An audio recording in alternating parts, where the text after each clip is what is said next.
Oh, caramba.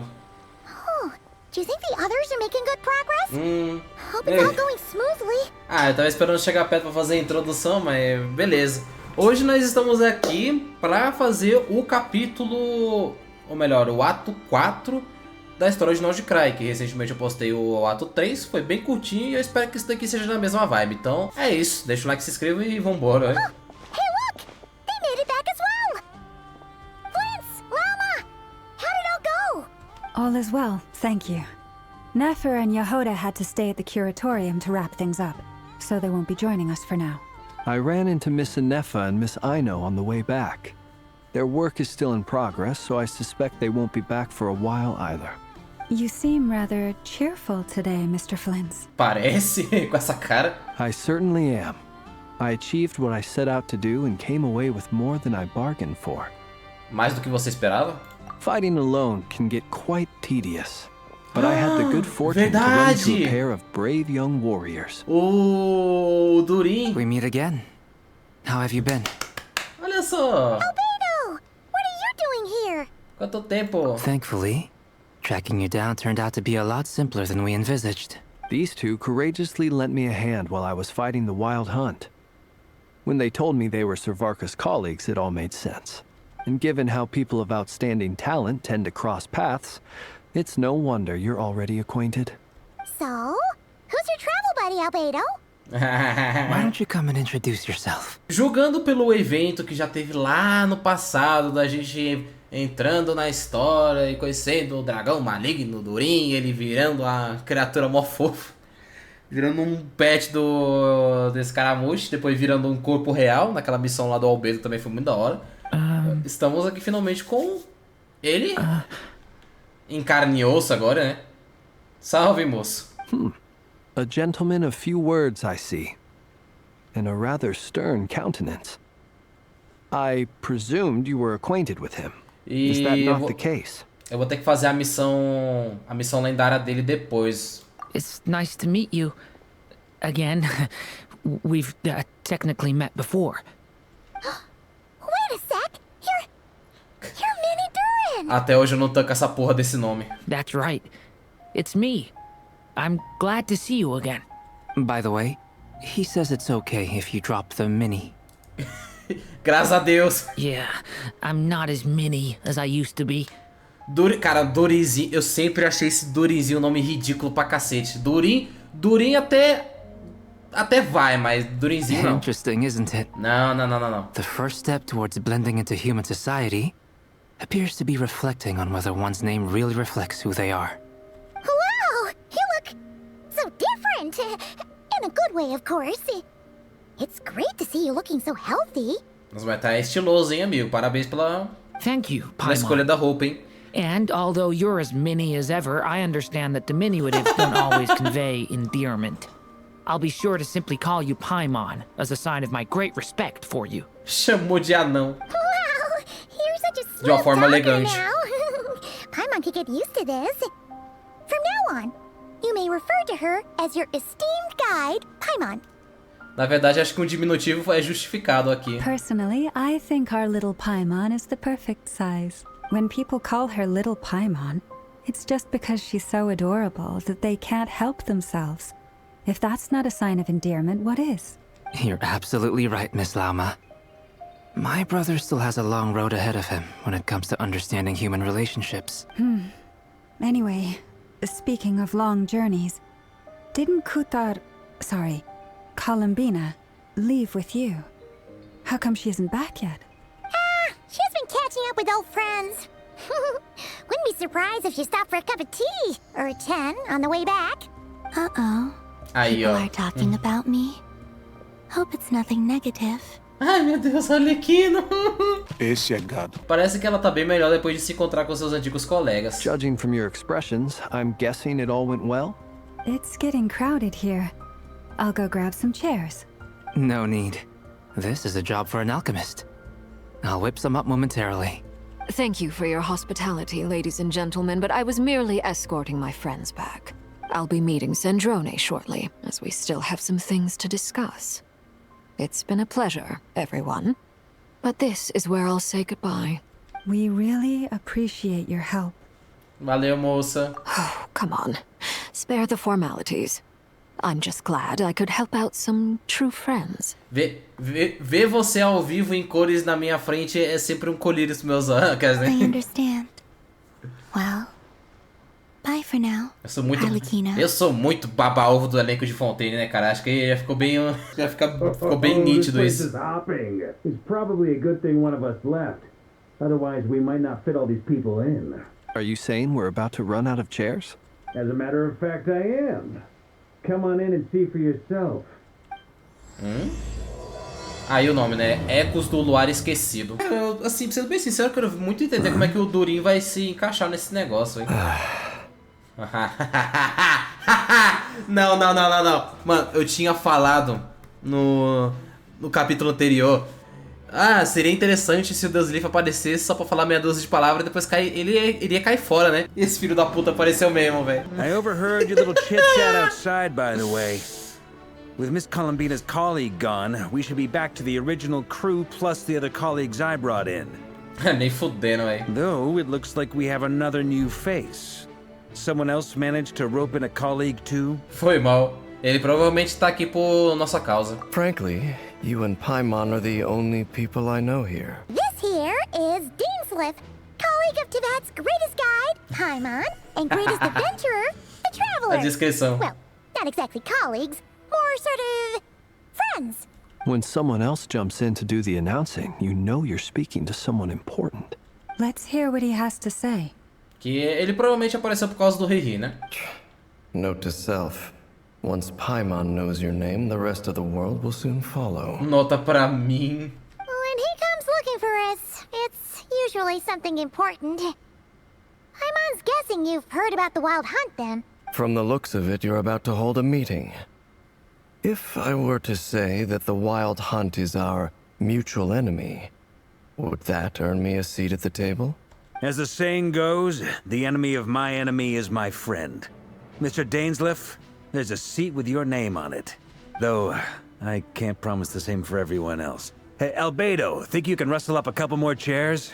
After all this time apart, Grandmaster Varka's first order is to rustle up a couple more chairs. I've missed this. Faz umas cadeiras aí, vai. Para de reclamar. Is he being sarcastic? Hey, he's your brother. Why are you asking us? I've still got a lot to learn about the nuances of human conversation. Trying to decipher Albedo's way of speaking has been like jumping in at the deep end. Eu imagino. Oh, good point. Paimon gets you now. Don't sweat it. There are people who go their whole lives without getting the hang of it. You're ahead of the game already. Especialista em encorajamento. Por que eu tô chorando? I wonder what's taking Nefer so long. Perhaps you should go and check in with her. If anyone can hurry her along, it's you. Eu não sei se dá pra perceber, mas eu tô gravando isso daqui bem mais animado hoje. Não sei. Sei lá, só por um motivo nenhum. I just got back from the curatorium. Fiquei com vontade Besides, de jogar. Aren't you curious to see what's taking her so long? Uma parte desse ato hoje. Falei, vambora. Miss Nefer doesn't strike me as the type to share secrets. And since gathering intel is her specialty, I'm guessing she'd prefer to keep her methods confidential. Under such circumstances, would it not be tactless for me to impose?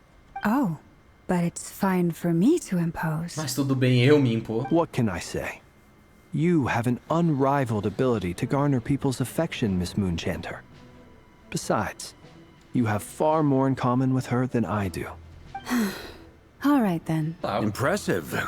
She barely fought back at all.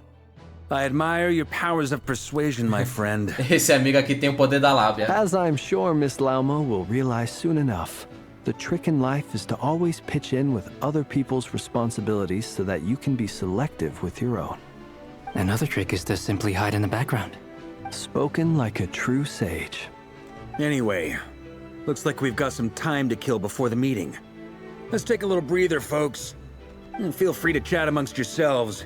We'll get down to business once the other two arrive. Converse com todo mundo durante o intervalo, né? Vamos ver esse aqui mesmo. You're both awfully quiet. Why don't I start us off with an icebreaker? Much obliged. Have either of you ever had your portrait painted? If not, I'd be glad to help. Oh, verdade, né? O Albedo gosta de pintar. That sounds like a lovely idea. You know how to paint, then? I dabble occasionally. He's an excellent painter. Tables, chairs, people, dragons, you name it. He'll paint it for you. I'm flattered. If I ever get the chance, I'd like to give it a try myself. I'll bear that in mind. Anyway, how about you, Durin? What sort of portrait would you prefer? Oh, I'd be fine with anything. Whatever style feels best to you. Very well. Then I'll play it by ear. You can replicate any style I want? I can try. If you show me a sample, I'll do my best to match it. Thank you. In that case, I'll dig up some reference material for you. Eu acho engraçado, né? Uma comparação entre esses dois. Pelo menos pelo menos no cabelo, né? O cabelo do Durin, por ser um modelo mais atual e tal, ele é bem mais trabalhado. Agora você vê o Albedo, né? Um dos primeiros bonecos do jogo. E por causa das limitações gráficas de antes, né? Ele sempre no material promocional teve um cabelo mó bonito e tal. Aqui em jogo é desse jeito, coitado. Não sobrou nada pro Betinha. Truth be told, I can't remember the last time I was in a meeting with so many people. You're not alone there, my friend. The Lightkeepers also struggle to bring everyone together for a serious discussion. I don't doubt that. I've only ever met two Ratniki, one being you, and the other being that young guy, Itlua. Itlua is a good apple. I'll give him that. He's kind, honest, and regularly delivers supplies to my lighthouse. A true Ratnik to the Me core. coloca do chinelo. In that sense, he puts me to shame. So you're what? A fake Ratnik? That's what it sounds like you're saying. But I get the feeling that's not quite what you meant. Come on, why the awkward silence? Sorry. I'm not even gonna bother trying to hide it.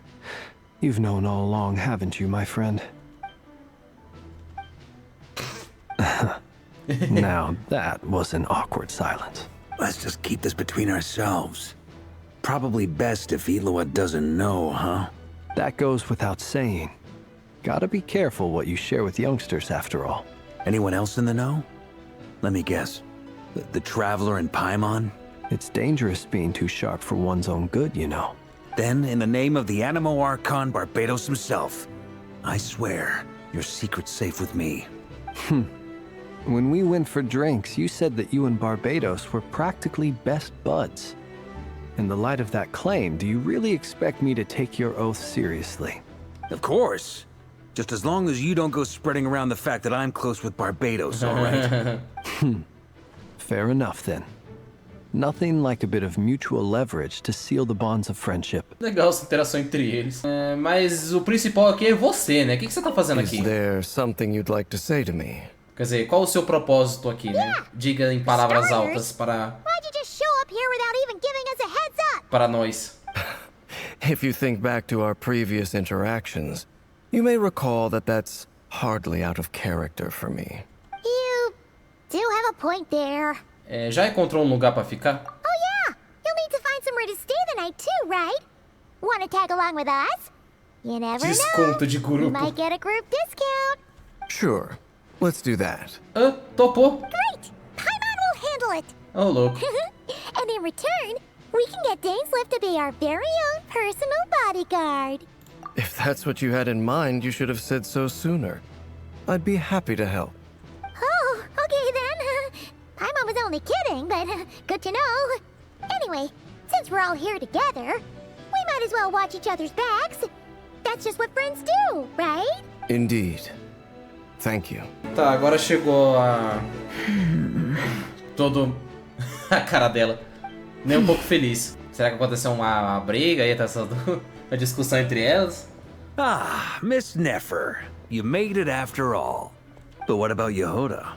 I'm here to give you an update on how things are going on our end. Once this is over, I'll be heading straight back to continue my work. I left Yehoda back at the Curatorium to watch over things while I'm gone. Huh. So much for just this once. Shh! Not so loud! We're on a roll here. What if she remembers and suddenly decides to back out? Did you say something, Mr. Varka? Huh? I didn't say anything. Right, Flint's? Must have been a frog. They get so noisy around here at nighttime. It's like they're putting on a concert in the background. Jogou a culpa no coitado do sapo. Anyway, before we begin, there's a few introductions to make. Let me start by saying that it's an honor to be speaking before so many distinguished colleagues and collaborators. First up, we have Miss Lauma. As Moon Chanter, she's the leader of the Frost Moon Scions, a local religious community in Nod-Krai. Then there's Miss Nefer, boss of the Curatorium of Secrets, an intel gatherer extraordinaire. Nefer is leading the investigation into Rerer's background, assisted by Yehoda and Lauma. From the little I've heard, they're making some great progress. Over here, we have Mr. Flint's, a ratnik and guardian of the abandoned lighthouse. In our last operation, he courageously distracted the Wild Hunt to buy time for the rest of us. For those of you who've never met, this is Mr. Albedo, a renowned alchemist and captain of the Knights of Favonius investigation team. By his side is a new face for us all, myself included, Mr. Durin, who has come to lend his aid. Next up, we have the Moon Maiden and former Fatui Harbinger, Miss Columbina. Then we have the Traveler, who's earned more titles than I could possibly hope to list out, so I'll spare you the rundown. And Paimon, the ultimate travel companion and quite possibly the best guide in all of Tevat. Uma apresentação de todo mundo aí do nada, mas legal. That's a lot of people. Isso aqui é Great turnout. Miss Nefer, it looks like you might have another job coming your way. So, congratulations on the booming business, I guess. You think I haven't got enough on my hands as it is? Who's looking for me now? That would be me, Miss Nefer. I have a commission for you. And you are? Who I am doesn't matter right now. What does matter is that I'd like you to gather more intelligence about the Recher of Solnari. Well, it's not as if we never take on anonymous commissions. But in your case, I'll have to decline. I'm gonna take a wild guess and say your job's probably more hassle than it's worth. Something about you seems like bad news. Errada ela não tá. It's my eyes, isn't it? KHAENRI'AH, I assume. And what's with the mask? Are you trying to hide your identity? In any case, the fact that you're even still alive raises an awful lot of questions for me. My name is Dainsleif. And yes, I am from KHAENRI'AH. As I'm sure you're aware, the Recher of Solnari's real name is Rerir. He was once an acquaintance of mine. Really? Then you must have been quite an influential figure yourself. You flatter me, but none of that matters anymore.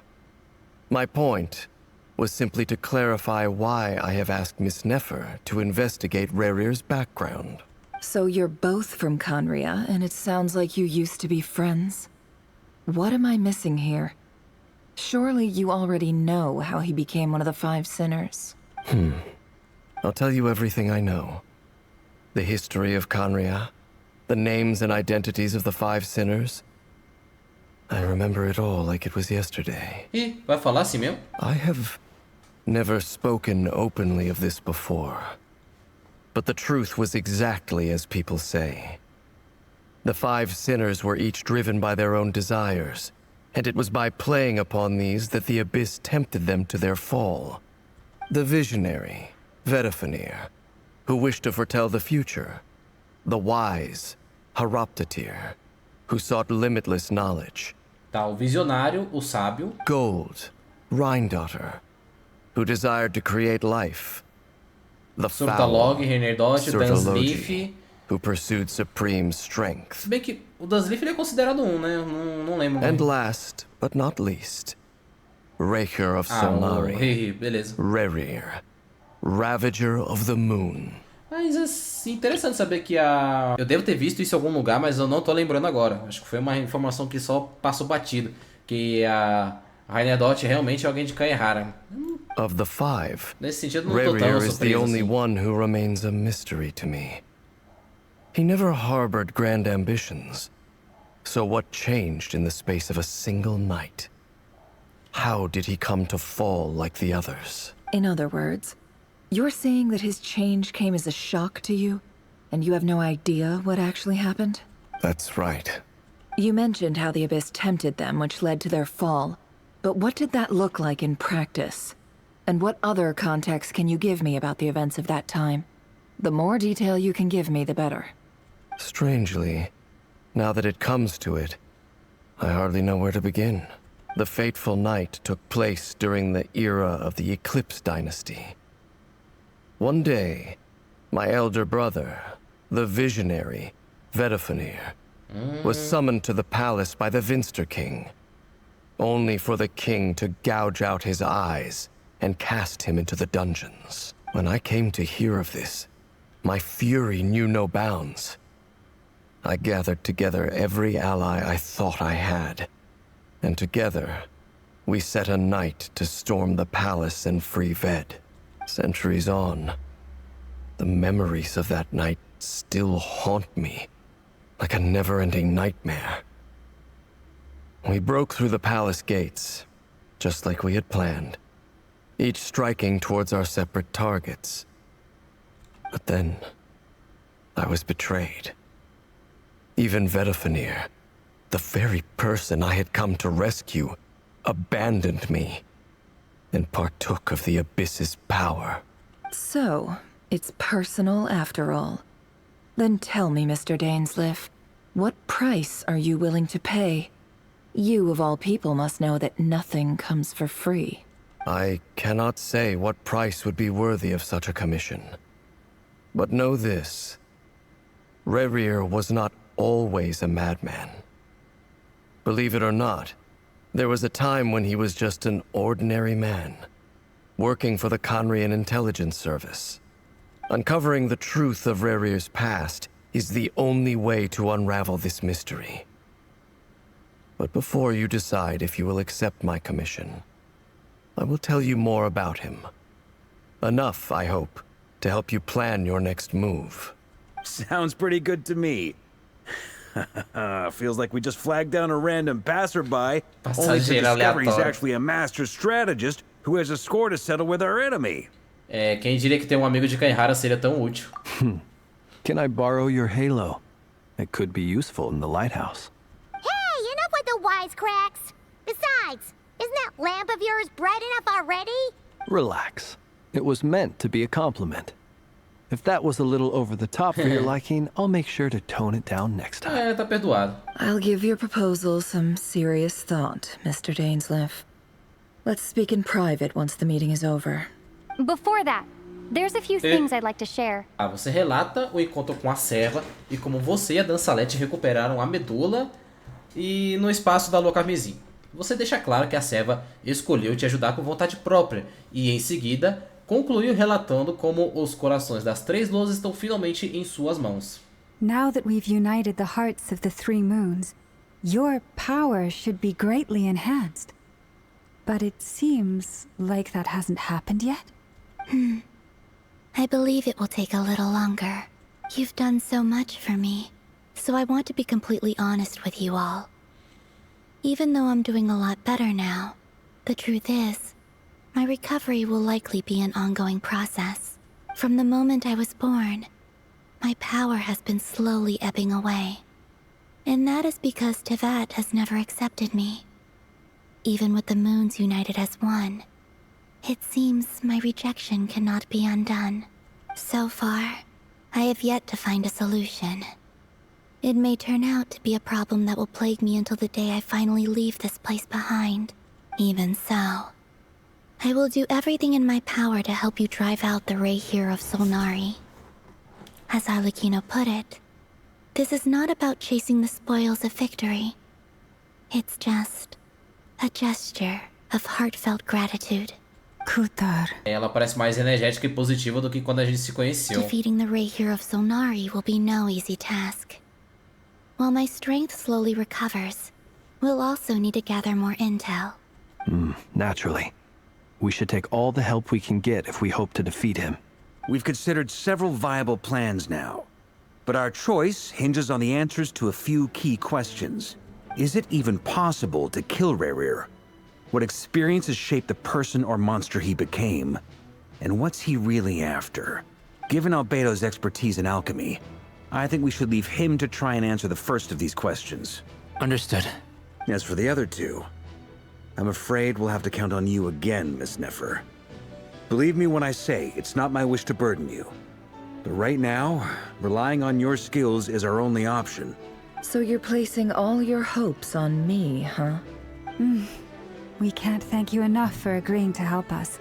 Honestly, I can hardly believe how lucky we are. You sure have a talent for changing your tune, Miss Moonchanter. Timid like Yehoda one moment, then flinches insincere flattery the next. Ladies, please. I must object to your portrayal of me. That's all. Feel free to keep bickering. Just pretend I'm not here. I almost don't want to leave this room. I'm curious to see how this plays out. I have faith in you, Miss Nefer. Something tells me you'll stand by us until the very end. Oh? And what makes you so sure of that?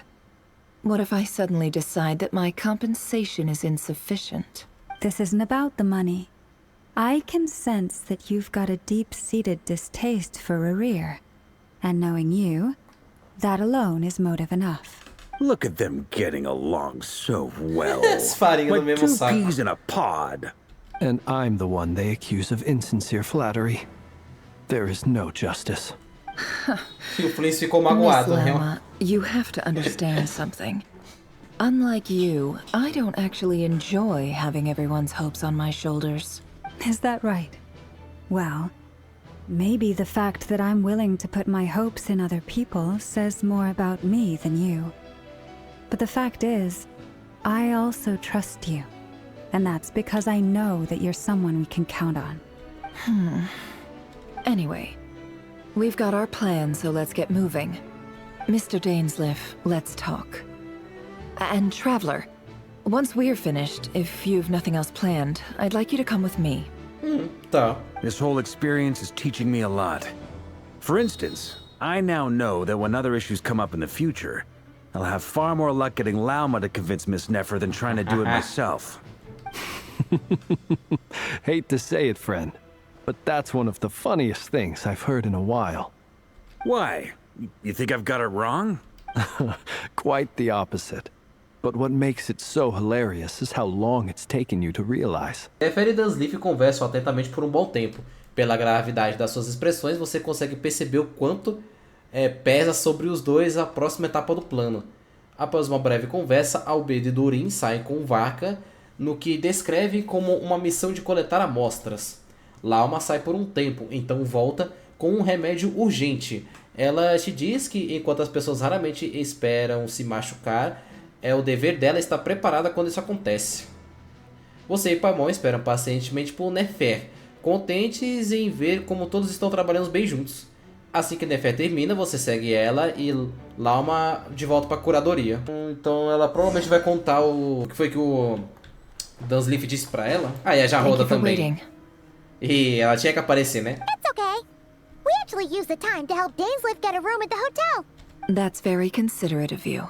Now, I trust you share my curiosity about Rerir's past, and you seem fairly familiar with Mr. Dainsleif already. A gente já se conhece há um tempo.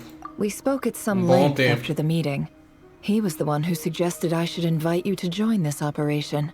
He feels confident that these secrets will be safe with you. Dane has a lot of faith in us, that's for sure. Valeu também. Likewise. I appreciate that you got right on board without interrogating me about why I invited you.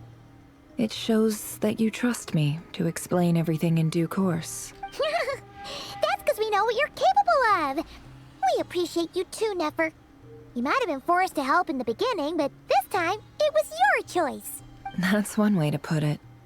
Another is this, that once a decision's been made, it's set in stone. After that, my only goal is to see it through.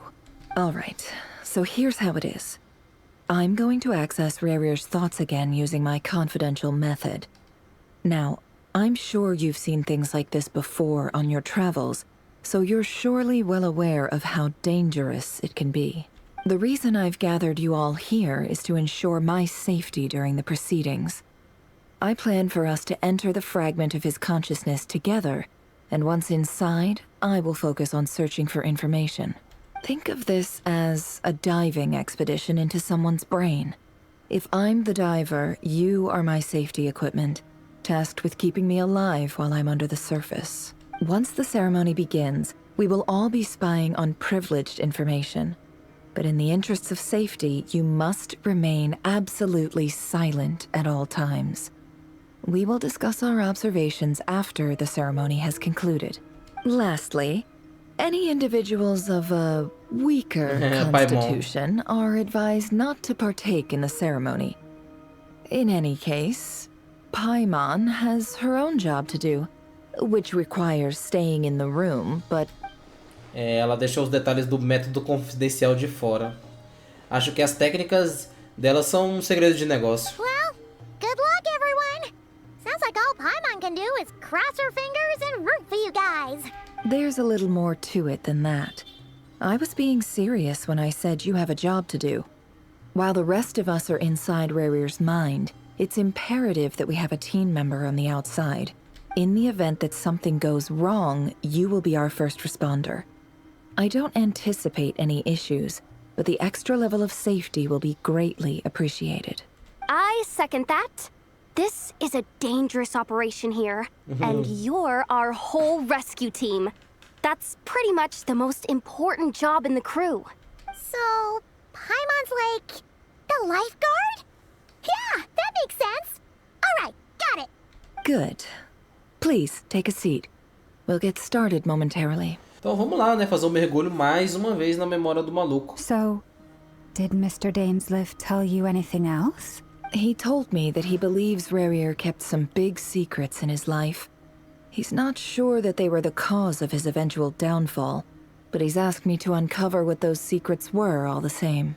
But surely you're not planning to go through with this, no matter the cost. If you think that, you'd be overestimating me.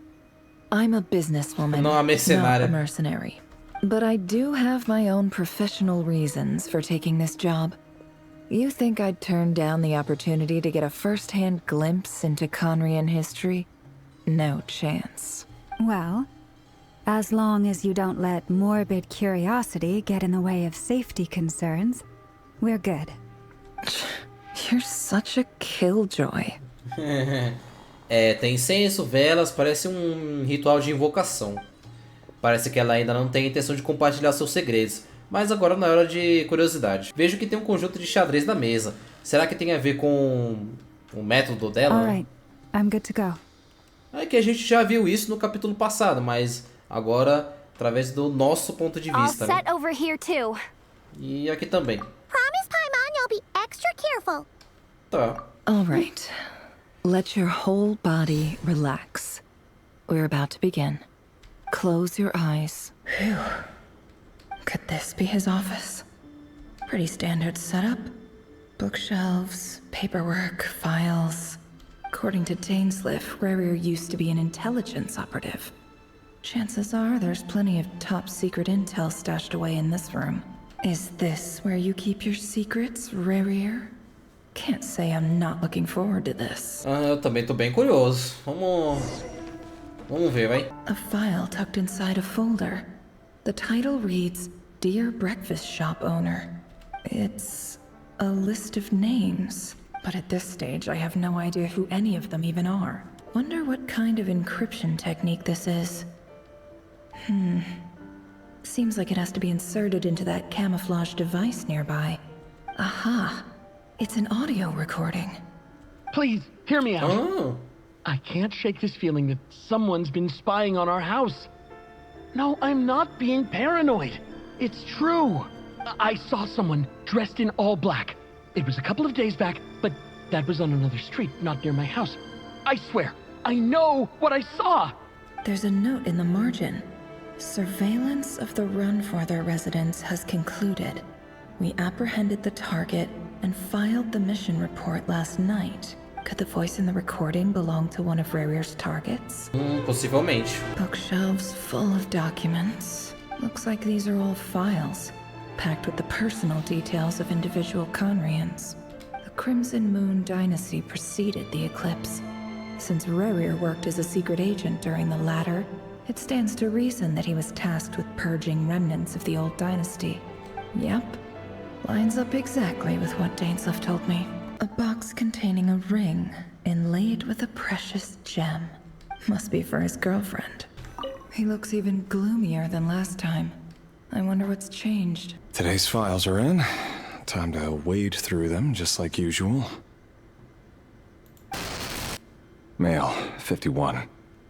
Occupation, cook. Confirmed Crimson Moon descendant. Has maintained frequent contact with other descendants over the past year. Poses a threat to the dynasty. Olha em volta, legal. Neutralized.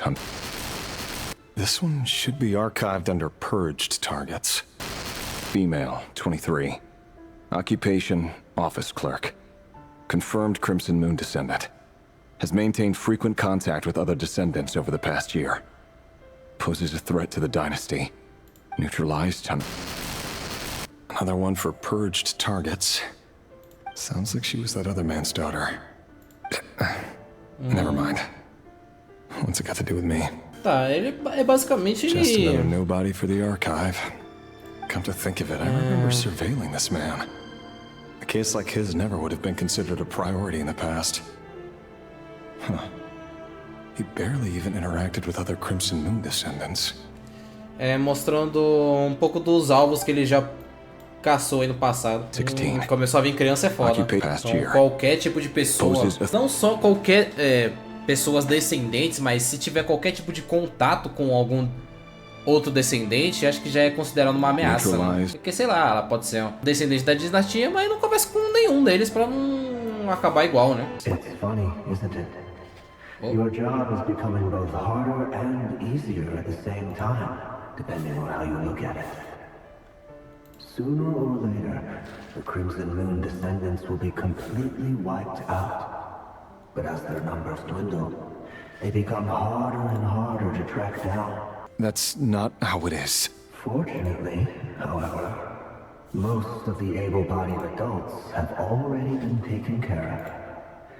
The remaining weaklings will be increasingly easy to deal with. No!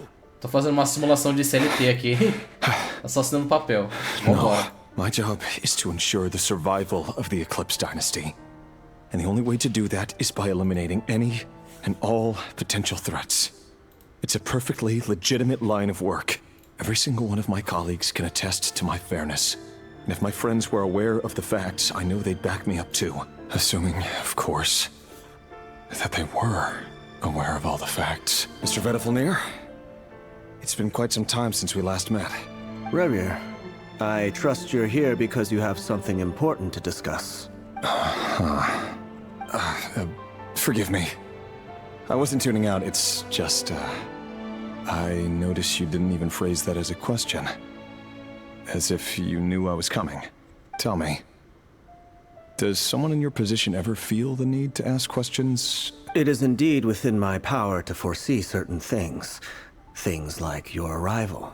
I was just thinking. It won't be long before I'll be inviting both you and Dane to my wedding. That isn't a lie, but nor is it a fact as such. It's a wish, isn't it? No fooling a prophet, is there? Ever since that day we met for drinks, I knew it was only a matter of time before you came looking for me. Does it feel good? Knowing how the future will unfold.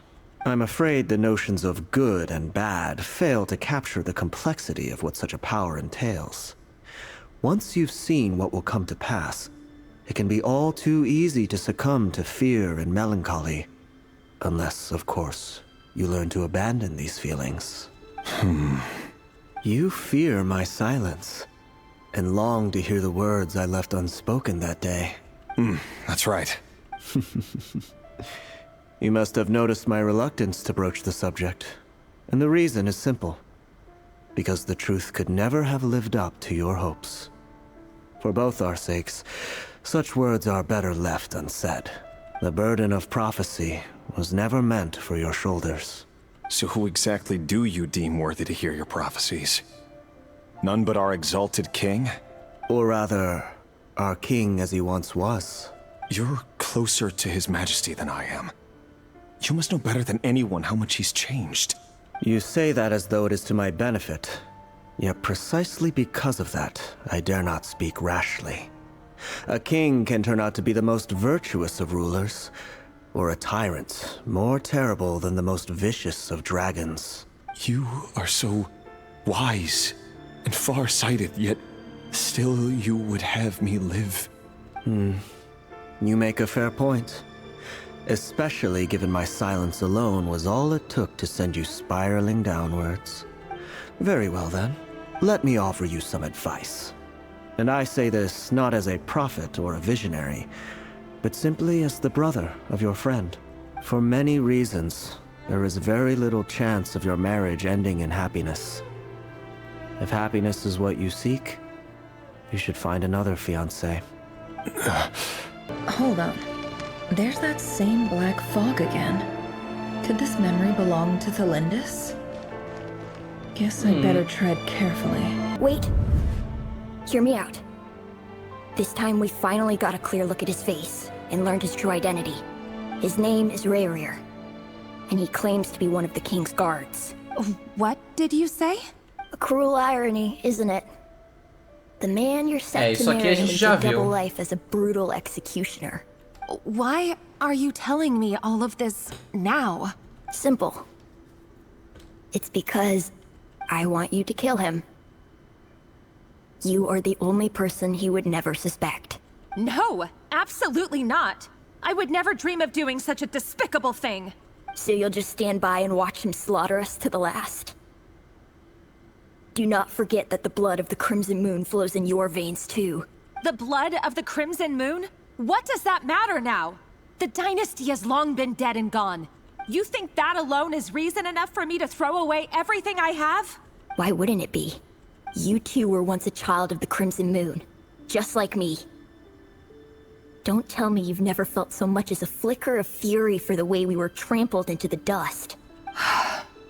As long as you promise to abandon this pipe dream of restoring your dynasty, I can try to persuade him. Or have him persuade the Vinster King. Persuade the Vinster King? Do you even know why he's so obsessed with hunting us down? Why he keeps trying to force us to hand over our secrets? Over and over again? Or why we refuse to give up on restoring the dynasty? The Vinster King. A blind fool. His eyes clouded by powers from beyond this world. A petty little man with a miser's heart. And he dares to sit upon the throne? Mark my words. Sooner or later, KHAENRI'AH will fall. And it will be his doing. If you can't bring yourself to do it, so be it. Just you watch. It won't be long before calamity descends upon us all. The Rayrir of Solnari. That really is quite a secret you've been keeping from me, Rayrir. But who am I to talk? Am I really any better? I've kept my own past a secret this whole time too. Love should be built on honesty. But ours was born from lies. And yet, is it really so wrong to hide things that would only make life harder? If we don't cover up the parts that no one else should see, how can we go on pretending to be normal? É uma boa pergunta. Vedifulnir must have known all this. And that's why he made his prophecy. In the end, nothing stays hidden forever. But I won't just sit by and watch this disaster unfold. I'll do everything in my power to protect what I cannot afford to lose, no matter who I have to face. Was that Rayrir who just walked past the window? Doesn't it give you the chills that he still takes the same road to work every day? As if nothing ever happened. Those people at the deli. Enough already. They're clearly pretty taken by their own disguises, so just smile and play along. Pull the rug from under beasts like that, and you'll risk having your throat torn out. Deli? Oh. They're talking about those people from the opposition. Right. I'd almost forgotten they used to run a deli. People of no consequence always vanish so easily. And no one even remembers them. But surely you can see he's not the man he pretends to be. So many have died already, and they say that the king's madness grows with each passing day. We're not going to survive this, are we? But why does it have to be this way? Do we really deserve to die just because of the blood that runs through our veins? Thalindis, are you even listening? Sorry, Freether. My mind was off wandering. I heard you, though. You're talking about what Rerir said. He's just following the king's orders. He's a secret agent, and it's his job to hunt down rebels and dissidents. By the time you first met him, he'd already taken lives. Maybe he was using you from the very beginning. No. Rerir has no idea I have anything to do with the Crimson Moon. My family are only distant relatives of the main lineage, and besides, my eyes are perfectly ordinary. Truth be told, apart from my teacher, pretty much no one knows I have any connection to any of it. It's been a long time since my family severed ties. But as Orlog said, who could possibly talk sense into that raving lunatic of a king? No one. I'll work something out. Trust me, I'm with you all. But for now, you need to keep yourselves hidden. Don't let anyone find you, anyone at all. Don't forget that Rerir is an Eclipse operative. You need to be extra careful when he's around. And when I am too. For now, don't come looking for me. And if anything happens to me, just act like we've never met. If even you can't escape this, what hope do the rest of us have? But after all this time together, surely he wouldn't lay a hand on you. I won't speak in his defense, nor can I give you a clear answer to that question. But I'll do everything I can to put an end to this. Here, hold on to this. If an opportunity to escape presents itself, take it. You'll be glad you took some spare change. You call that change? But what about you? I've got a job, and there's still money coming in. But you can't go anywhere right now. Please think about yourself for once. Another day, another round of assassination training. Training ground is just beyond this hidden passageway. When you kill a person, doesn't it bother you when you end up covered in their blood? Why would it? Aren't we all just walking blood bags? But not everyone is accustomed to hunting down others like prey. You've been a hunter for so long now, you seem to have forgotten that most people don't just go around killing one another. Tá, começar o Make sure you treinamento. have a firm grip on the handle. Then choose your angle well. Keep your movements light and brisk. And the prey won't sense a thing. I doubt that. I'll bet no one's ever died a quiet death at your hands. I work clean. No traces. That doesn't make it open above board, though. The king just happens to need you right now. What if someday he doesn't? That won't happen. He's changed. Ever since he fell under the spell of that power. He only had you take out a handful of the guilty. The ones I've dealt with have always been guilty. And I've carried out my work flawlessly. You know why Thalindis didn't accept your proposal, don't you? Was it because she didn't trust you? Or something else? Enough! Tá, tem duas névoas aqui agora. Vamos ver essa. Thalindis, do you still remember Orlog? Orlog? The boy who was pretending to sell flowers. You spoke for quite a while, didn't you? Yes, we did. What about him? He was arrested 2 days ago. Chances are he's already dead. He... I just don't get it! After everything he's done, why do you still stand by him? Or does it mean nothing to you that people keep dying? No, that's not... Just hear me out. I need to go now, Thalindis. They're looking for us. You take care too. If you ever need a place to hide, come find us. Author Thalindis. Over the course of this week, the research object was subjected to interference for a total of 47 hours for experimental purposes. The results are as follows. All subjects of observation that were sent inside have now... The situation within is proving more problematic than anticipated. No progress whatsoever. What now? Won't you give me even a glimmer of hope? Things are getting worse by the day. I have to find a way or we'll all be in danger. But I... If all this research comes to nothing, what then? Sooner or later, it'll be my neck on the line. But could he really bring himself to kill me? No. Surely he wouldn't have the heart. Vixe, começou a bizarrice. Why won't you just let us go? We don't even know each other. All we want is to live ordinary, peaceful lives. You want to live? Yes. I just want to go on living. Is that really such an unforgivable crime?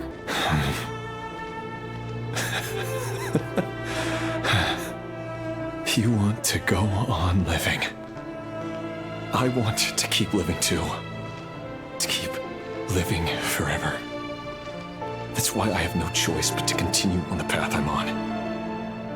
If only some savior would suddenly swoop down and change the way the world is. Too bad that's not going to happen. Imagine that. If there really were such a person, you and I wouldn't be standing here like this, would we? Today's files are in. Time to wade through them just like usual. No, I don't get tired of it. It's my job. And not only am I lucky to have it, I'm good at it too. Wait. That's... Thalindis? Agora ele... No. No! Why? But you bear no mark of the Crimson Moon. How could you possibly have anything to do with them? It cannot be! A diluted bloodline. Carefully concealed. I see it now. You've been living in the shadows just like me. What a fool I've been. Numbing myself with talk of justice. Even imagining my friends would back me up. But in the end, Irminsul. Finster King! How far are you going to take this? From the direct bloodline to secondary offshoots? And then what? O nome do rei do eclipse é Irminsul? O mesmo da árvore de Teyvat? Today it's the descendants of the Crimson Moon. Who will it be tomorrow? Will you not rest until everyone down here is dead? No. This cannot go on. This is where it ends. Imaginei que, só por causa do nome da mulher dele tá ali, ele falou, não, pá, mexeu com coisa que não deve, aí agora eu vou fazer alguma coisa. You're really letting me go? I am. As long as you can guarantee that no one will find you. Don't worry, I'll be extra careful. No one will know I was here. But what about you? Me? If you let me go, you won't be able to complete your mission, will you? Good point. In that case, maybe you should stay. No, please! I just want to see the outside world again. To... Go on living? Yes. I know you're a man of your word. So please, just let me go. If I let you leave, what will become of me? Just kidding. Go, now. But remember, don't let anyone know you were caught. We'll be seeing each other again very soon if you do. Pega, cai fora, não olha pra trás. Shadows in the dark must live by a code. But you can't save everyone. You've been whispering in my ear for days now, Vedifilnir. E? What are you trying to do? Break me down? Eu vejo o Foni que tá falando com ele. I only say this because you long for an answer to your problems. Let her go, Rerir, or you risk losing everything. I will not abandon Thalindis. Then you'll need a little more vigilance and a lot more power. The world is changing, Rerir.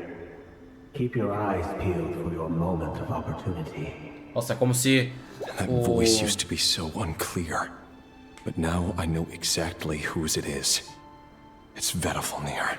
É como se a voz estivesse dando uma volta por mim e ela tá... Uma hora tá no lado esquerdo, outra hora tá no lado direito. Eu acho da hora quando tem uma experiência assim. He won't tell me how to actually resolve any of this, but he keeps trying to manipulate me like a puppet.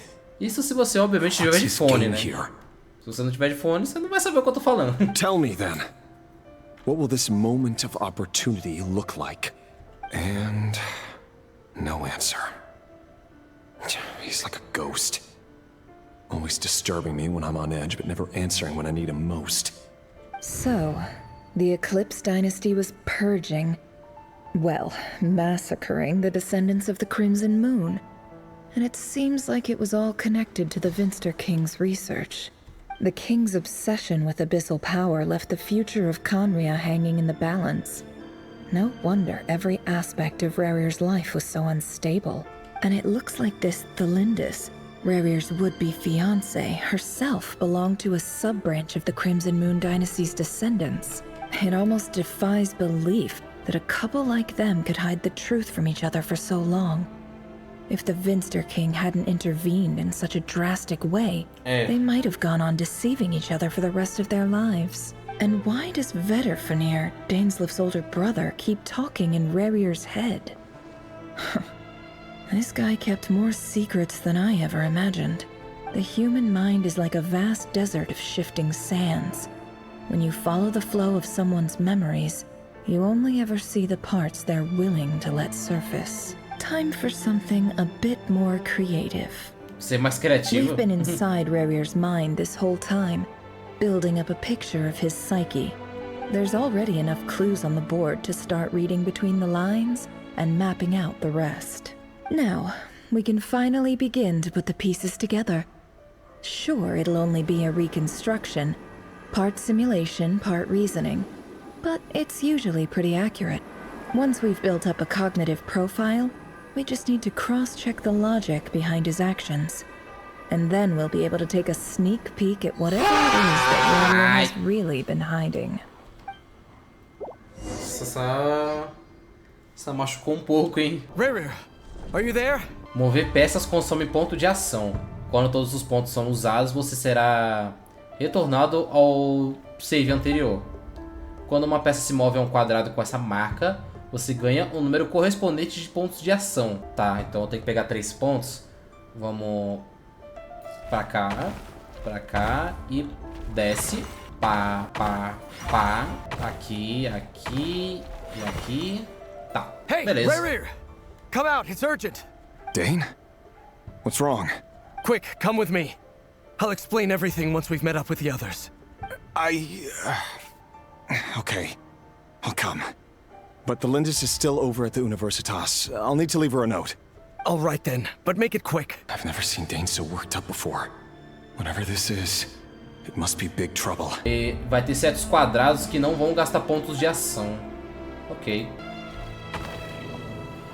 Ah, interessante. Well, this is a nice change, Rainer Dodge. meeting you all at this hour. When men and women of ambition can speak face to face in broad daylight, I say that's a big step forward for our dear KHAENRI'AH. Don't be ridiculous. We do not fear the day. Why would we seek refuge in the night?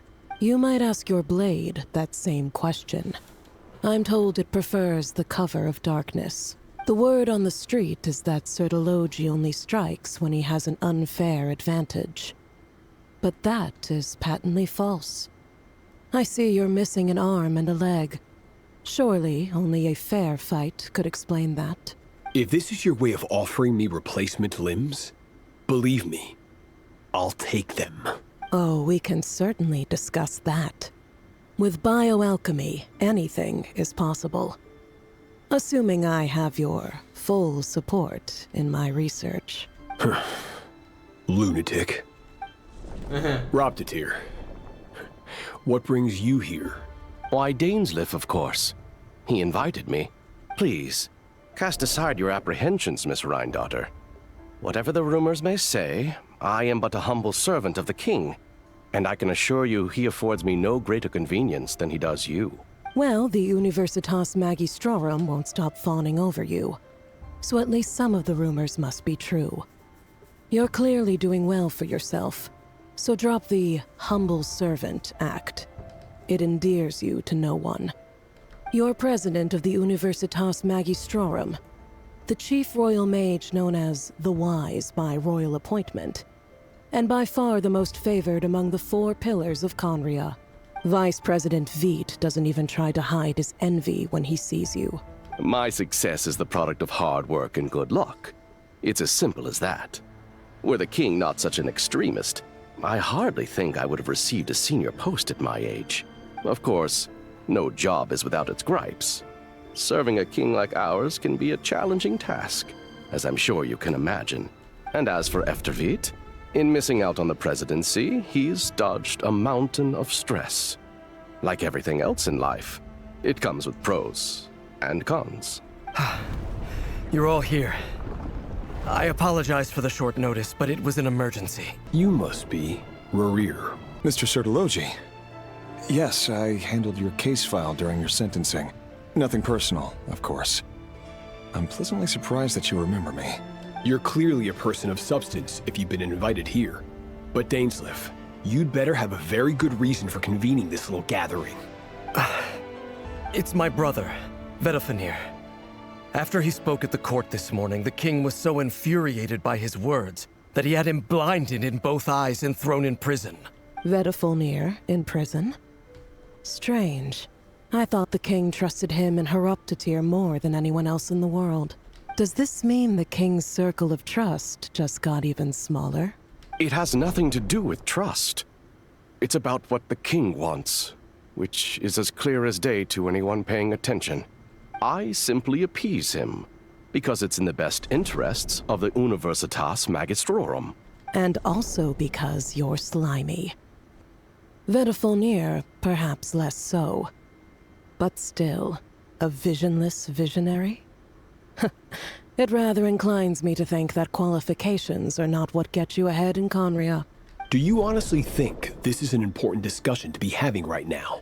Dane, what are you planning to do? Rescue Vedofenir, I assume. Correct. It will mean storming the palace by force. Tonight.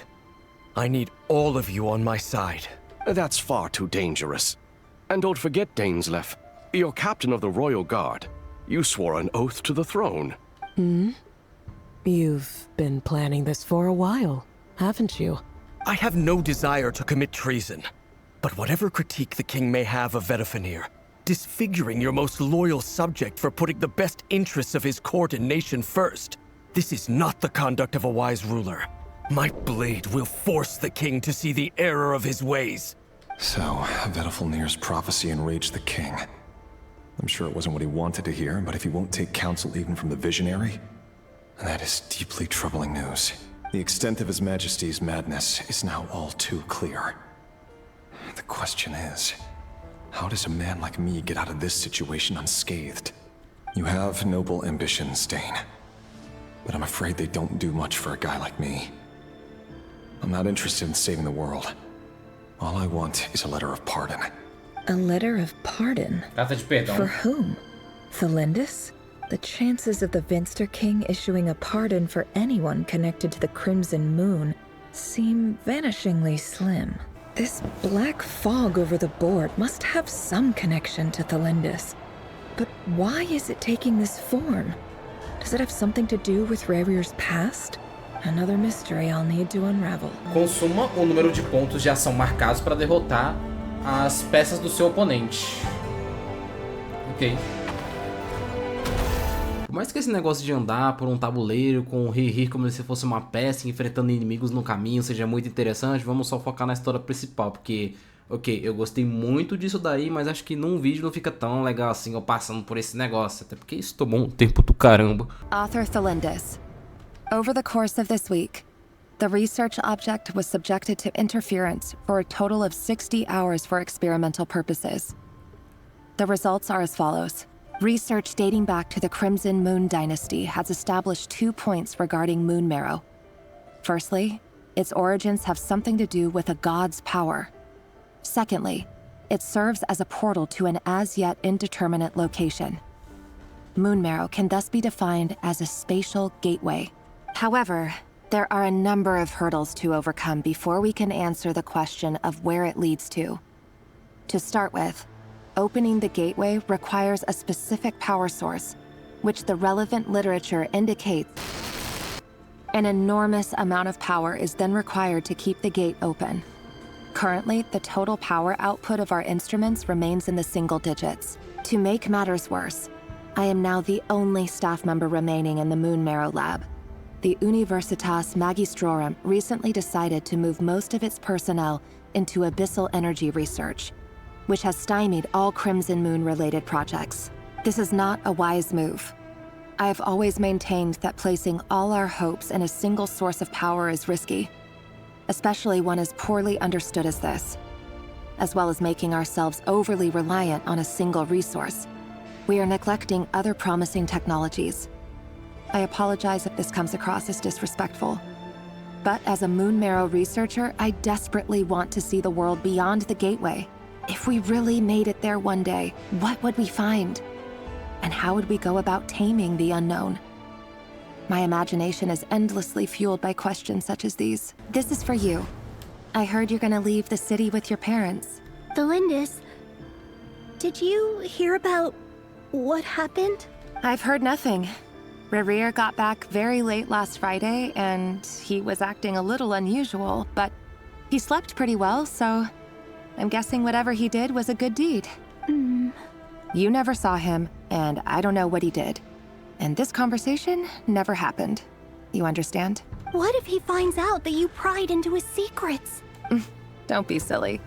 I don't know what secrets he does or doesn't have. All I know is he's just a normal guy who happens to run some errands for the king. Are you scared of him? I don't know. The Rerir I know doesn't match the person you all describe. Logically, I should be scared of him. And yet, I don't want to lose him. But enough about that. You should get going, and be careful with the package I gave you.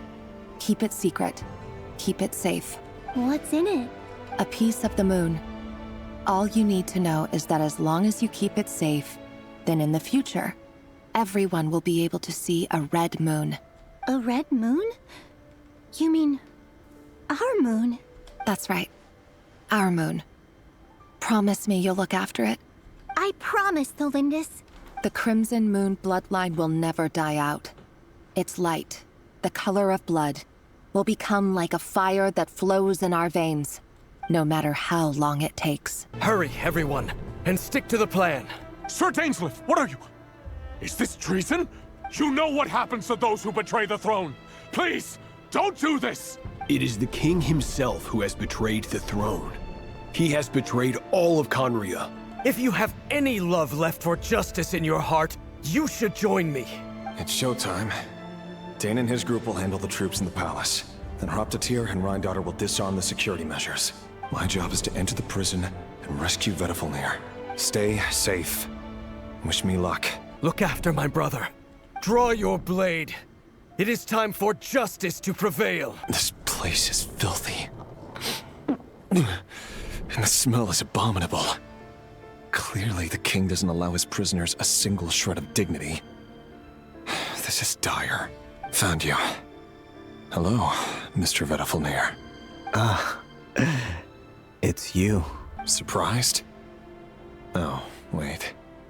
I guess surprise isn't an emotion that prophets feel very often. I certainly felt some surprise in the moment when I was blinded. Surprise at the king's sheer ignorance. Surprise at just how unfairly this world responds to words of earnest remonstration. I'm curious. What did you prophesize this time? It wasn't a prophecy. It was a word of warning. Someone had to say it. The king has forsaken all reason in pursuit of his obsessions. I simply told him that if he continues on this path, KHAENRI'AH will surely fall. But he didn't listen. Worse still, he stabbed you in both eyes and locked you away. Dane asked for my help. The court is in complete chaos now, but I'm sure you predicted that. Everything is transpiring as I foresaw, yet I am powerless to change it. Fate is an immutable force. I do wonder whether giving a man the power to see the future does nothing more for him than slowly crush his spirit. Forgive my curtness, Vedifulnir, but the king did not suddenly turn on you today. His suspicions have been brewing for a long time. You can't have wisdom beyond the reach of your fellow man without attracting his fear and suspicion. There are things the king does not want to see. So, he doesn't want you having visions of them either. He blinded you because he thought this would make the visions stop. He wasn't entirely wrong. I did indeed lose my power to see the future. Right up until... Until what? Até... Just now. I believe I saw something new. Well, tonight could go a lot of different ways. 5 of us banded together to storm the palace, also we could rescue you. This will go down as the most tumultuous day in KHAENRI'AH history. I sense hatred in you, but also hope. A desperate hope that with the tyrant deposed, that will be the end of the story. But this is not the end. It is the beginning of a new chapter, in a whole new story. There are many men of honor and courage in this world, Rerir. But you are not one of them. You're not here for justice, are you? You're here for yourself. Is that a dagger? Interesting. Why not the polearm? It was always your weapon of choice. With your abilities, I don't doubt that you were able to recover some of your sight. But I also doubt that you want to make an enemy of me right now. Of course not. We're on the same side, aren't we? We could be. But I need you to be honest with me, Vedifulnir. At this point, you're my only hope for the future. You mean your future? With your beloved, Thelindis? Yes. And I know there are bigger things at stake here. A dynasty, a nation, maybe the entire world. But forgive me, I care first and foremost about myself. I can't abandon the one I love to save myself. I just can't do it. But you see a broader picture of the future than I. You see the solutions to the biggest problems of our age. So tell me, what is my solution? What's the answer? In matters of fate, answers are either right or wrong. What will be and what will not. Maybe you are willing to pay a certain price in the pursuit of happiness, but unfortunately, fate does not negotiate. That is the cruelest thing about fate. It is unmoved by your sacrifices. That can't be true. I know it's your voice that I keep hearing in my head, urging me to see how the world is changing, to seek more power, so I can protect the things I love. You show me disaster, but you won't show me how to avoid it? Why? Why are you doing all this? My voice. In your head.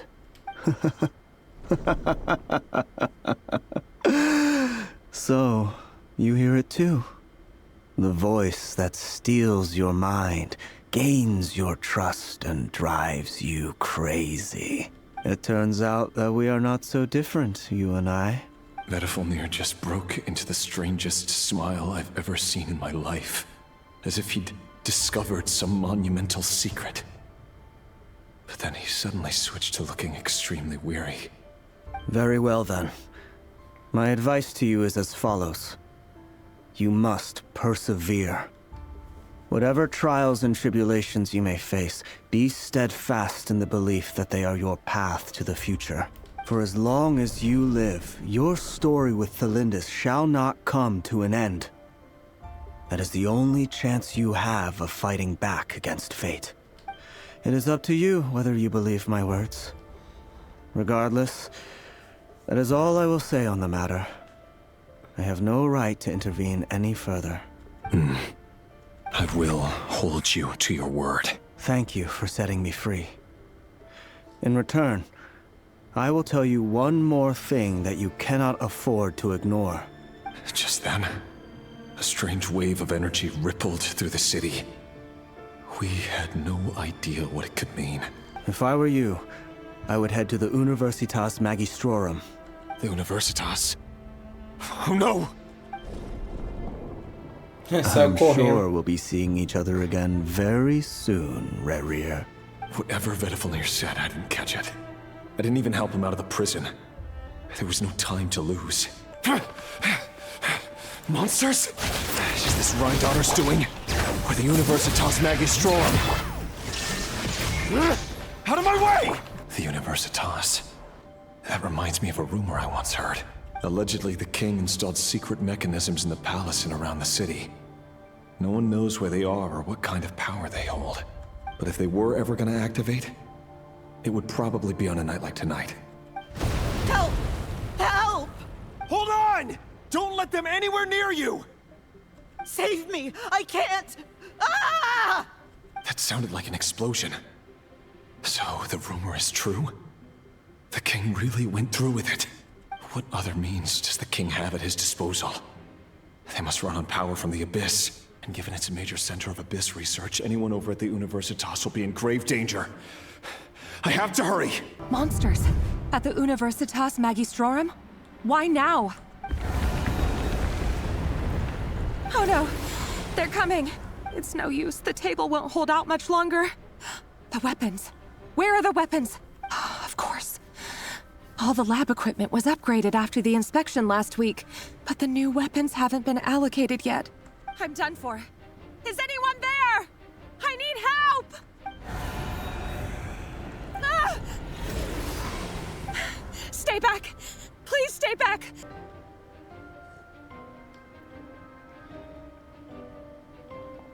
Ué, por que ela... Parece que parou do nada. What's that? Rerir! So the rumors about your work are true. What? No! Listen, something happened at the palace tonight. We have to leave! You don't need to lie to me anymore. What do you mean? I know why you're worried, and I will respect the decision you've made. But it's okay, because I found a solution. I know how to end all this. You can have it back. The normal life you so desire. But until then, I'm afraid our wedding will have to wait. Celindus? No, don't do it! Celindus! Celindus!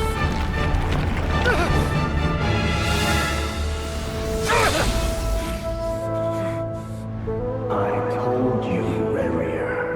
Let her go. You will find someone better. No! No, I won't do it! I have to save her! By what means exactly? A lowly pawn. You lack the power and the strength of will. Do you know a way? Tell me! Come to the palace. Join us.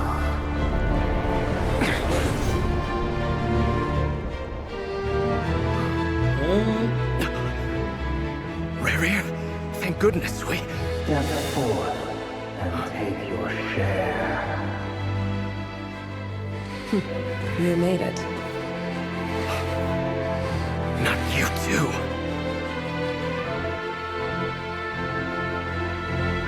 Hatred or grief, despair, desire. We all have our own.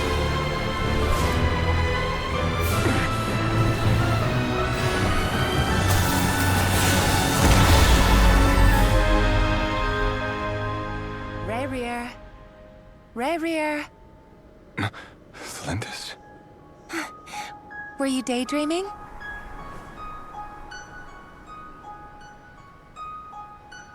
You still remember, Rerir? That question you asked me a couple of weeks ago? Oh. You mean the proposal? Yeah. I'm wondering, where do you think would be a good place to discuss it? Maybe in the garden? Or were you thinking a fancy restaurant? It's your choice.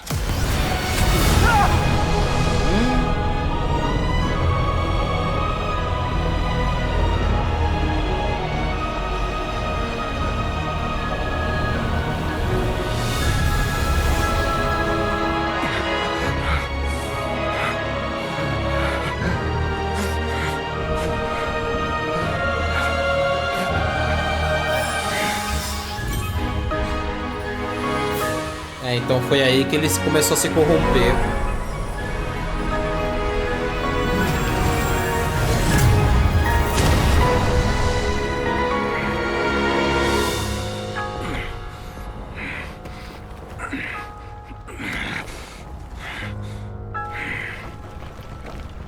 I will find you.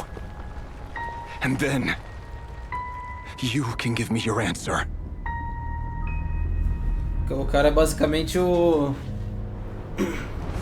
Não. A comparação que eu vou fazer parece meio bizarra, mas... O cara é basicamente um Viego do... O Viego no Genshin. É praticamente isso. So that's how the Raker of Solnari was born. O cara tinha uma mulher, amava ela, perdeu a mulher, quis trazer ela de volta, deu uma merda do caralho e virou o rei destruído. A monster A pegada é quase a mesma. Is a monster all the same. Por uma pequena diferença que esses dois aqui se amavam. Agora lá no LoL era aí, né? Viewing other people's thoughts for too long can get uncomfortable. Right now, I'm feeling a strong sense of loathing. In a nutshell, the story of KHAENRI'AH is what happens when the truth falls by the wayside. Everyone tells little white lies, and before long, you have a huge pack of lies that destroys everything. Muito interessante saber todo esse maranhado de lore sobre KHAENRI'AH. Isso aí foi legal. Time to get back. His past is filled with sorrow, but the tale of any fallen civilization is one of endless tragedy. Cruel as it may be, that was KHAENRI'AH's fate. Muito legal saber sobre os 5 pecados, história sobre eles, sobre muito da hora. Eu curti. Everyone, I'm back. Can I get a standing ovation? Nefer! How are you holding up? Feeling okay? She's fine. Boss is a pro. Yes, I'm fine. You will have seen the events of Rerir's life through my thoughts. It's now clear that he is just a regular nobody, driven by personal tragedy, as he said himself. I mostly agree. There's only so much we can know about him from his memories alone, but they did give us a clear glimpse into his life in KHAENRI'AH. However, I would not consider Rerir to be a nobody. He was deeply involved in the events of that era. Yet, when the catastrophe of a generation strikes, nobody is safe. Sounds to me like you're speaking in riddles again. Is this you urging me not to abandon the people of Nod-Krai in their hour of need? That's not what I meant. Although I do hope you choose to remain a part of the plan. Without you, the mission ahead will be all but impossible. Then try to remember that I respond better to the carrot than the stick. And I don't appreciate being bossed around. Now, as for you, Missy, you were excellent. You stuck to the rules of the ceremony and kept your mouth shut the entire time. Bravo. Bravo. Cool. So, can you fill me in on the deets now? Most of what I saw went right over my head. Patience. You'll hear the whole story, don't you worry. But let's meet up with the others first. It will save me narrating it twice. Yehoda? Yes, boss. Let me get that door for ya. That's more like it. For a moment there, I was worried you'd forgotten about the first clause of your employment contract. Forgive my curiosity, but what does the first clause say? It says I gotta do the annoying stuff that boss is too lazy to do for herself. Like opening the door, pouring the tea, yada yada. Wait. Is that right? If something is in the contract, it's because she willingly agreed to it. Rest assured that the Curatorium abides by the very strictest of labor policies. You don't seriously think I'm cruel enough to treat her like my slave? In any case, I've hardly shied away from my share of the work today. Hope I don't catch Flintz and Varka lounging about in their chairs, enjoying a leisurely cup of tea. There's nothing I dislike more than other people enjoying themselves while I'm hard at work. Tá bom. Beleza. Oh no. E que foi? Sorry to disturb you, but we seem to have run into some trouble. Ué? Evidently so. Don't worry, I'm not about to leave you to fend for yourselves. I'm not that kind of boss. And it would go against the Curatorium's labor policy. I'm sorry. What did you hear me say? I wasn't talking about labor policy. Wait. How long have I been standing here? Not long. You just appeared by the door a moment ago. Boss, what's wrong? You look like you've seen a ghost. We've been tricked. We never left at all. Somehow I hallucinated that whole scene back inside the office. Hallucinated? But how? How indeed. This place should heed my will alone. All thoughts and actions that occur in here are just a result of pawns moving across the chessboard in a carefully calculated manner. And nobody has access to this chess set but me. So you control everything in here? More or less. But yes, it's a special technique of mine. Has anything like this ever happened before? Only once.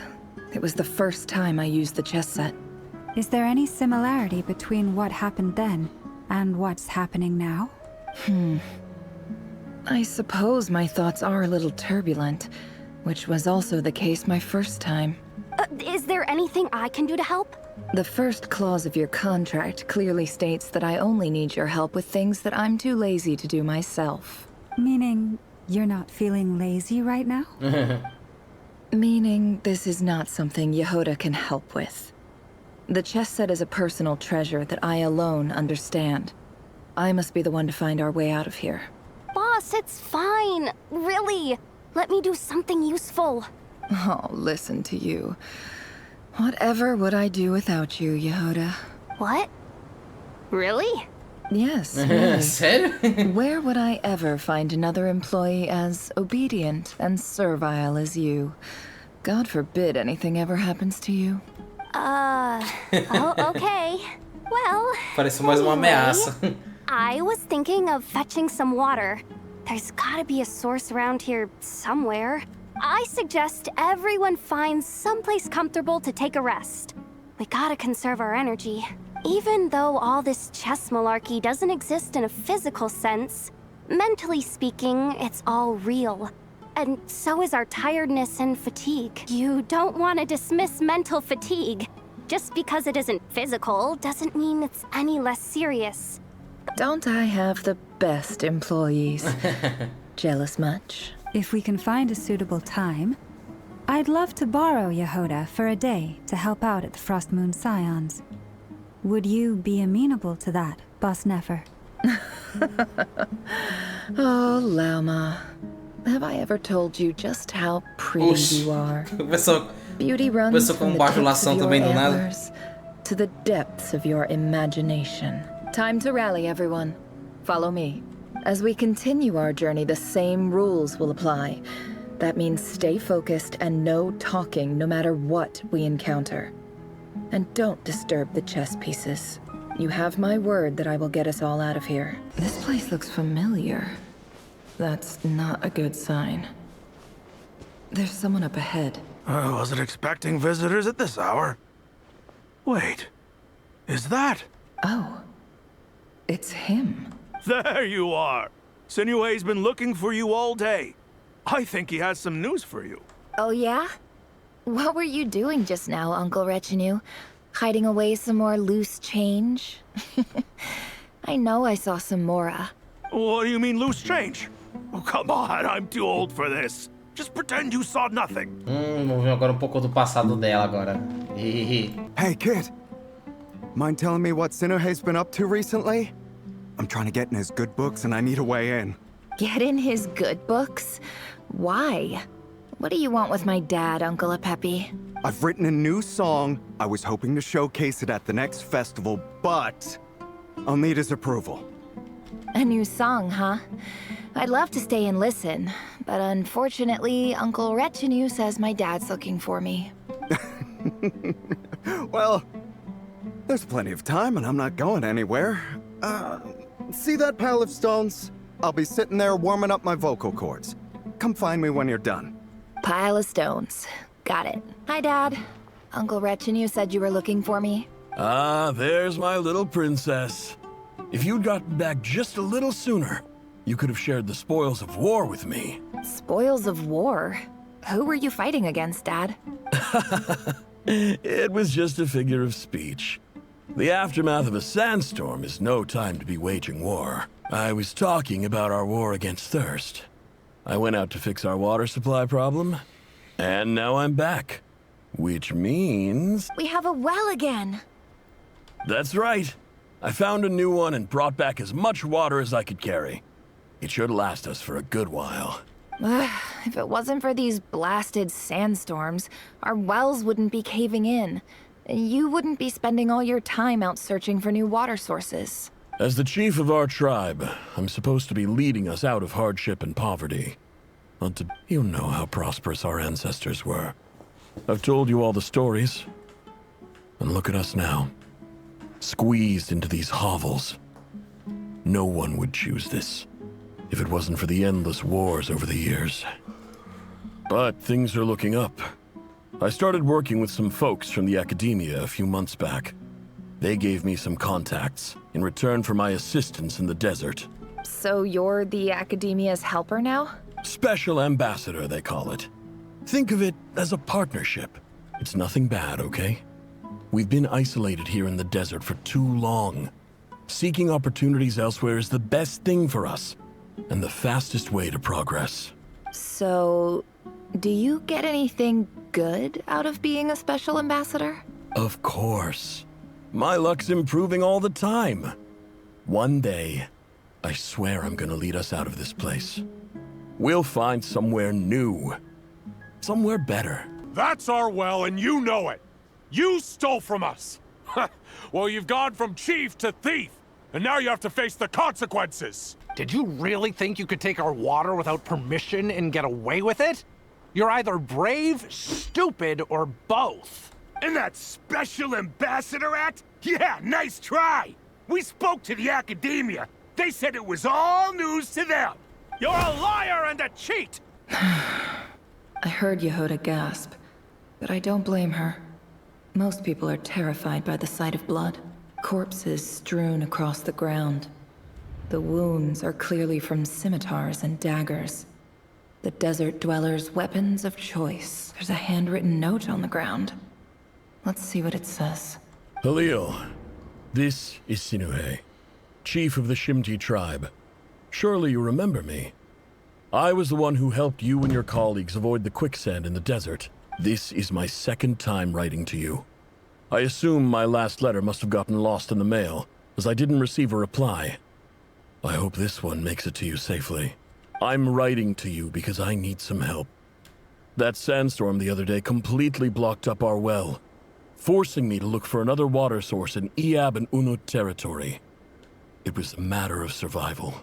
Praise the gods. The well of the Iab tribe was intact. It was my last resort. I drew what water I could and left, but not without being spotted. I fear they will retaliate. You told me to write to you if I ever needed help. You said you'd be my ally in the academia. I urgently need you to formally recognize my title of Special Ambassador and send some of your people to assist me for a few days. It's the only way I can convince them that this was the academia's decision and prevent them from retaliating. This is an emergency. Please send help as soon as possible. Looks like this letter never got sent. The writer died a grisly death, and the letter was trampled into the ground. It's badly defaced. Some parts are barely legible. What a ridiculous lie the surviving Shimti tell. Their whole village was butchered over a sip of water. Ah, officer. Welcome. Welcome to our humble village. I thought you would at least have the courtesy to provide some respectable libations. This is the finest wine Aro village has to offer. I promise. The Academia has agreed to reserve a single space for a candidate from your village. But I remain skeptical of this entire endeavor. I highly doubt anyone in this desert possesses serious academic potential. Please, have faith. If not in us, then in our god. The child we found shows great promise. I beg you, take her away from this place. Give her a chance. Don't let her talent go to waste. I don't recognize her. New arrival? She showed up here a few days ago and we took her in. She's a really bright kid. Please help. I'm begging you. So, where are you from? Nowhere special. Just a sand dune. What about the rest of your family? How many of you are there? Just the one. It's only you? Correct. So, no brothers, no sisters, no mother or father? Any who have slept on a bed of sand, I call my brothers and my sisters. Apart from that, I have no family. All right. Get over here. Sign your name on the form. Nefer? You're rather fair-skinned for a desert dweller. Agora a gente vai ver um pouco da vida dela como acadêmica, talvez? Se ela tinha alguma pesquisa ou algo parecido, sei lá. Nefer, this term's assignments have been issued already. Please read through the materials thoroughly, conduct your own additional research, and then write an essay on the topic. Yes, Professor, I'm aware. I just had a couple more questions I wanted to get your perspective on. Oh? Please, ask away. Well, I saw the other students' problem sheets, and I couldn't help but notice that my assignment is much easier than theirs. Do you really think I'm a weak student? A weak student? Goodness, no. Quite the opposite. You have a sharp mind. Almost too sharp. I think what you're saying is, a weak student wouldn't have noticed the discrepancy. And if they did, they certainly wouldn't complain about the lighter workload. You see, sharp as they come. You see things the way they are. And I'm sure you know why they're like that. Because of where I come from. Because I'm different. I'm sorry, Nefer. I don't like it any more than you do. It's just... Anyway, you said you had a couple of questions? What's the other one? I wanted to check... If someone sent me a letter to the Academia, where do I go to collect it? Ah, your family wrote to you. Well, as long as they put your name on the envelope, someone should hand it right to you. Not exactly. It's not even a recent letter. I was just curious where the mail would end up if no one collects it. The House of Dana, I expect. I know there's a box for unclaimed mail somewhere in there, probably sitting on a shelf. Whatever you're looking for, that'd be the place to start. Okay, got it. Thank you, Professor. Oh, don't mention it. Honestly, I feel like I failed you. I'm supposed to be your teacher, but I haven't taught you anything. Hey, don't say that. You're a great teacher, and you do your best for all your students. But the rules are the rules. You're not allowed to teach students like me. It's not just the Academia either. The whole world bends over backwards for the successful, and leaves the losers to suffer and die. Oh, my dear child. Don't tell me you've given up on life already. I haven't. I just think that if you want to make it in this world, you have to find a way to become successful. The riddle! Eu precisava testar isso, desculpa. This must be it. A big cardboard box full of unclaimed mail. And probably some letters that ended up here by mistake, too. Let's take a look. A dilapidation survey from Port Ormos. Looks like it's from a Core of 30 representative. What a strange thought. A bunch of mercs losing sleep over rundown buildings. This one was never even opened. I guess the recipient didn't care what the Core of 30 had to say about anything. Who was it addressed to? I don't recognize the name, but it must have been a KHAENRI'AH professor. This one is addressed to the Immorta Sage. The title is Changes Observed in Satyavada Life Symptoms. Why do all these letters read like full-blown dissertations? Guided by the incense, we became lost somewhere in the forest.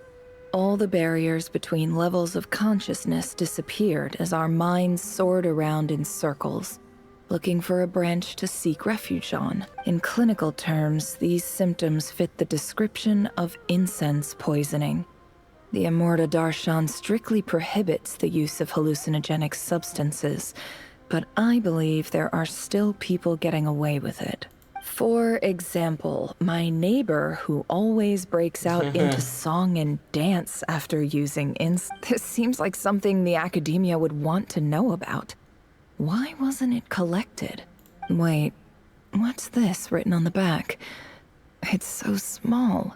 The note says, "The sender authored this letter while under the influence of mushrooms.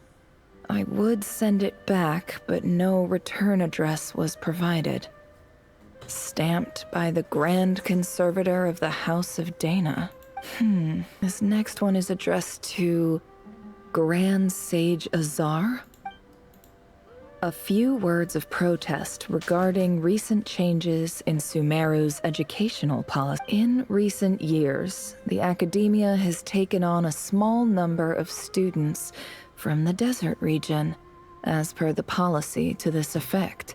However, it appears to me that these students have not, in fact, been provided with educational opportunities that are, in any meaningful sense, equal to those enjoyed by their peers, as well as receiving dumbed-down assignments and perfunctory tutoring.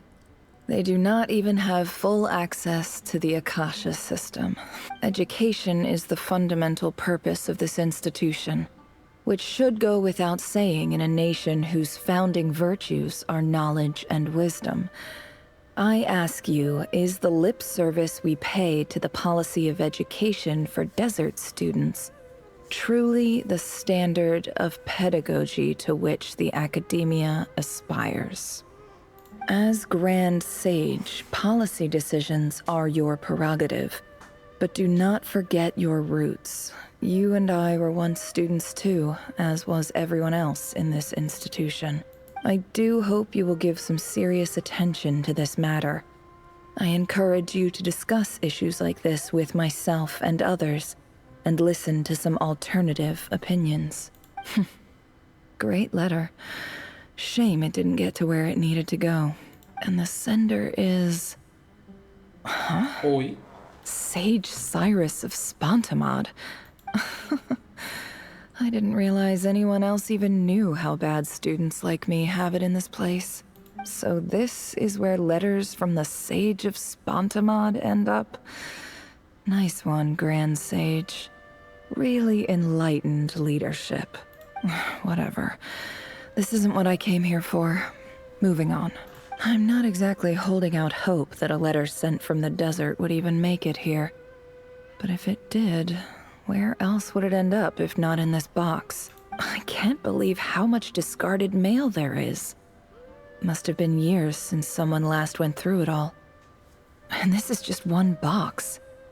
The whole House of Dana is boxes on shelves. I don't believe for 1 second that any human being has sat down and read through all the documents in this place. Who has that much free time on their hands? O envelope mais surrado na caixa, escrito num papel de péssima qualidade. E claro que estaria bem no fundo da pilha. Claramente ninguém deu uma única olhada nessa carta, quem diria duas. A caligrafia do envelope parece bem familiar. Greetings, Halil. My name is Sinuhe, chief of the Shimti tribe. I was the one who came to you and your colleague's aid when you ran into trouble in the Great Red Sand. I don't know how well you remember it now, but I brought you to safety and gave you some water and other supplies. You seemed very pleased, and told me your name. In my tribe, learning a person's true name is serious business, and I therefore see you all as friends. You were kind enough to leave your contact details, so we could stay in touch. The Shimti tribe lives a harsh, nomadic existence in the desert. You were sympathetic towards my plight, promising to make me a special ambassador of the Academia and help us find a way to make a better living. This brings me to my reason for writing. Our tribe has fallen on particularly hard times, and I would like to ask for your assistance. There was a terrible sandstorm a few days ago, which blocked up the well in our land. To ensure my people's survival, I had no choice but to venture into Eob and Unut territory in search of an alternate water source. The Eob and Unut are descended from the Thamudians, while we trace our ancestry to Tulatala. We worship the Lord of Flowers and have had relatively good relations with our fellow tribes up until now. I found a well belonging to the Eob tribe. They declined to help us, but I really had no other option. So I took some water to keep me and my tribe alive. My actions are certain to incur their wrath. When we met, you assured me that you would be my ally in the Academia. I would like to take you up on that offer, because I really need your help. I wonder if you could send an Academia representative to meet with me. That aside, the last time you were here, you mentioned that the Academia had started accepting students from the desert. And I told you a little about my daughter, pai da Nefer. Nefer. We have next to no resources here in the desert, and my power and influence are limited. Would you consider enrolling my daughter at the Academia? She is a smart girl. I know she won't disappoint you. From the outset, the Academia never took you seriously. Those things they promised were just empty words. I doubt they even remember the name Sinuhe. And you were so emphatic that your luck had finally changed for the better. You swore you'd lead us to a better place one day. You spoke with such conviction, like you were the most powerful chief in the whole desert. You liar. You lied about everything. You promised the world and delivered on none of it. And who fell for it? Just me, by the looks of it. Which makes you a pathetic liar. You weren't even any good at it. I think I'll take over from here. Let me show you how it's done. Bom, pessoal, e é isso. Esse foi o vídeo de hoje. Não teve tanta edição, geralmente como eu boto alguns vídeos quando eu tô um pouco mais criativo e tal. Foi um vídeo mais focado em lore, tanto dos 5 pecados de KHAENRI'AH e agora um pouco da Nefer, que são assuntos um pouco mais sérios, então não tem como fazer tanta piada assim. Mas é isso, espero que vocês tenham gostado e a gente vai continuar a história no próximo vídeo, que deve sair amanhã, se tudo der certo. Então é isso. Muito obrigado por ter assistido até agora, deixa um like, se inscreva e a gente se vê na próxima.